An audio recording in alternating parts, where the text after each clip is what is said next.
This is the moment people aboard the flotilla say it was hit by an Israeli drone strike. The global Sumud Flotilla, also known as the Freedom Flotilla, oppressed nations and the most vulnerable across the globe. And this is why I am here. There are current statements against the flotilla, threatening the flotilla, of course, from Israel, but there is no other state currently protecting this boat.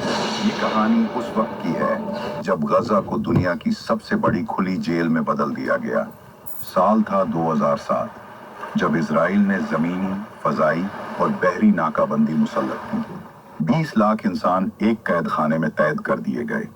نہ دوائیں پہنچ سکتی تھیں، نہ تعمیراتی سامان، نہ خوراک۔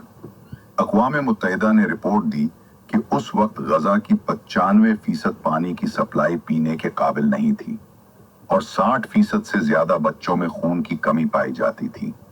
لیکن دنیا بس دیکھتی رہی۔ پھر دنیا کے مختلف کونوں سے کچھ لوگ اٹھے، مسلمان بھی، عیسائی بھی اور یہودی بھی۔ سب کا درد ایک تھا، انسانیت کا درد۔ انہوں نے کہا کہ اگر حکومتیں خاموش ہیں تو ہم خاموش نہیں رہیں گے، ہم اپنے ہاتھوں سے امداد لے کر جائیں گے۔ اور یوں وجود میں آیا فریڈم فلوٹیلا موومنٹ۔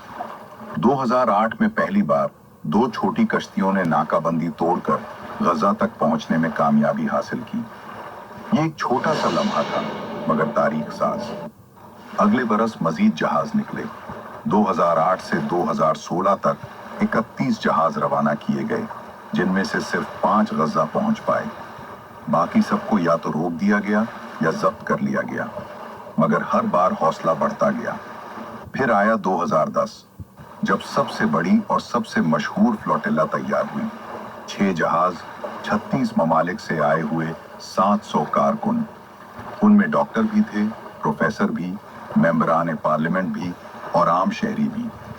سب سے بڑا جہاز تھا ماوی مرمرا، جس پر 600 سے زیادہ لوگ سوار تھے۔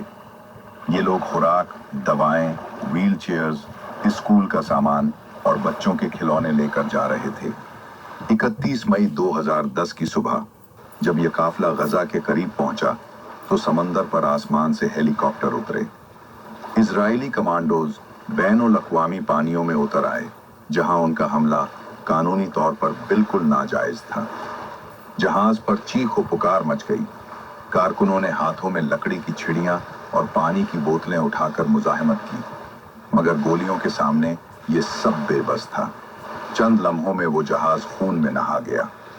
10 کارکن شہید ہوئے، 50 سے زیادہ زخمی۔ دنیا بھر کے ٹی وی چینلز نے یہ مناظر دکھائے۔ ترکی اور اسرائیل کے تعلقات ٹوٹ گئے۔ اقوام متحدہ نے اسرائیل کو غیر قانونی طاقت کے استعمال کا مرتکب قرار دیا۔ فلوٹیلا اب صرف جہاز نہیں رہی تھی، یہ دنیا کے ضمیر کا نام بن چکی تھی۔ اس کے بعد بھی کوششیں رکے نہیں۔ 2011 میں دوسرا بڑا بیڑا نکلا، فریڈم فلوٹیلا 2، جس میں 10 جہاز اور 300 کارکن شامل تھے۔ مگر یونان نے دباؤ میں آ کر زیادہ تر جہازوں کو نکلنے ہی نہیں دیا۔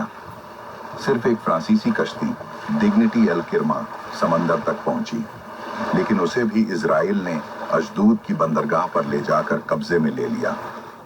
2015 میں سویڈن کا جہاز مارین آف گوٹنبرگ نکلا۔ یہ بھی تقریباً 100 ناٹیکل میل دور روکا گیا۔ کارکن گرفتار کر کے نکال دیے گئے۔ 2018 میں ناروے اور اسپین سے بڑا قافلہ نکلا۔ جہازوں کے نام ہی امید کے پیغام تھے، العودہ، واپسی اور فریڈم، آزادی۔ ان پر تقریباً 40 کارکن سوار تھے، مگر اسرائیلی بحریہ نے انہیں بھی گھیر کر قبضے میں لے لیا۔